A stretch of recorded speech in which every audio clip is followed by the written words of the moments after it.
Welcome to your Medicare move for those of you who are currently covered by an employer's health plan. The first decision to make is, do I need to enroll in Medicare A and B?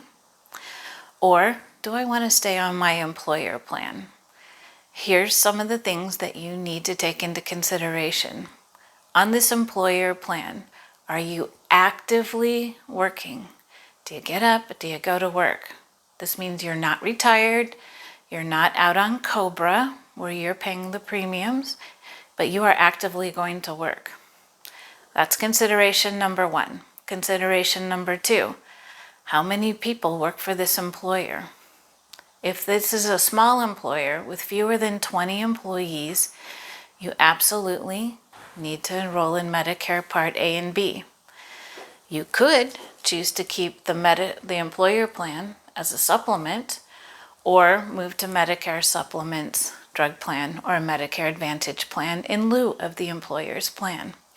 That would be a consultation-worthy conversation to have, especially if you're in the category I call the mixed bag of nuts, where you have a spouse or some other family member who is also covered on your employer plan. We need to take them into consideration as well. If you work for a large employer, more than 20 employees, chances are your employer plan would be primary to Medicare.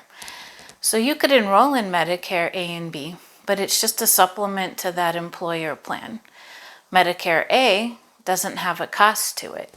So a lot of people do enroll in Medicare A, and they will delay enrolling in Medicare Part B until they actually retire or quit working, because there's a cost to this part. Typically, it's $144.60 unless you're a higher income earner or your family as a couple is a higher income earner, then your cost is higher. So it's consultation worthy to look at all the options and see which one of these would be best for you. Everybody's heard that there is a penalty for delaying enrollment in Part B. That is true. If you are no longer working, if you were working for that small company where the employer plan was in the secondary position, then yes, you would have a penalty if you didn't enroll in Part B. And this employer plan in the second position wouldn't cover the Part B portion. So you would have hospital coverage and then nothing helping you out with this part. So those people, yes, you need to enroll in Part B.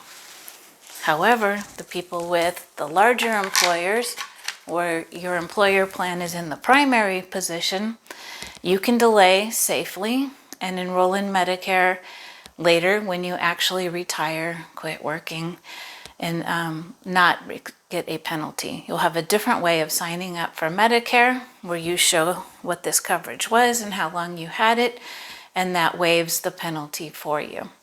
So I hope this helps you with your decision of whether or not you need to enroll in Part B and how your employer plan may come into play.